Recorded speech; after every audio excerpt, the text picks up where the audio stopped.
한미일 3국 동해연합훈련에서 촉발된 여야 간 안보 역사 공방이 고조되고 있습니다. 일본군의 한국 진주서를 제기한 민주당 이재명 대표와 일본은 조선 왕조와 전쟁을 한 적이 없다고 한 국민의힘 정진석 비대위원장을 둘러싼 논쟁이 계속되고 있는 건데요. 국회 취재기자 연결합니다. 장보경 기자.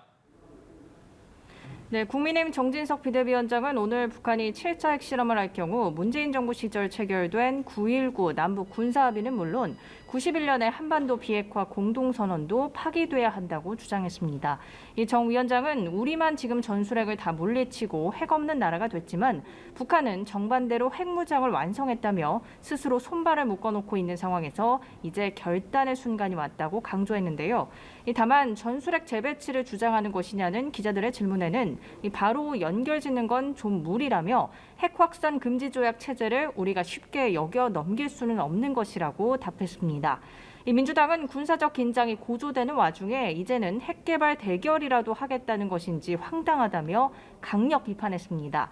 안호영 수석 대변인은 한반도 비핵화 선언 파기라는 정 위원장의 발언은 친일 논란을 덮기 위한 물타기 발언이라며 일고의 가치도 없다고 밝혔는데요. 북이 안 지키니 우리도 지킬 필요 없다는 단순 논리는 북한의 핵 개발을 정당화하는 위험한 주장일 뿐더러 한미 동맹을 위협하는 위험천만한 발언이라고 말했습니다. 네, 민주당 이재명 대표의 일본군 한반도 진주설 제기 이후 이 여야 간에는 친일과 친북 공방전도 끊임없이 빚어지고 있죠. 네, 한미일 3국의 동해 연합훈련을 비판한 민주당 이재명 대표를 겨냥해 국민의힘은 오늘도 부당한 친일 프레임으로 공격하고 있다고 날을 세웠습니다.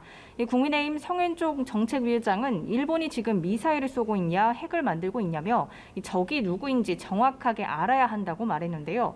같은 당 김기현 의원도 역시 민주당이 김정은의 수석 대변인이라고 하는 외신의 평가가 맞다며 자위 방어 체계를 갖추기 위한 훈련을 가지고 시비 걸지 말라고 강경 발언을 쏟아냈습니다.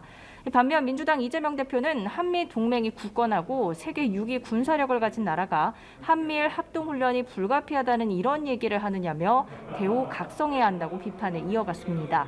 민주당 아침회의에서는 임선숙 최고위원이 국민의힘 정진석 비대위원장을 겨냥해 정 위원장의 조부는 창씨 개명을 했다고 조선 총독부 신문에서 보도해줄 만큼 친일파 인사였다며 조선 총독부의 공적 조서를 꺼내 들었습니다.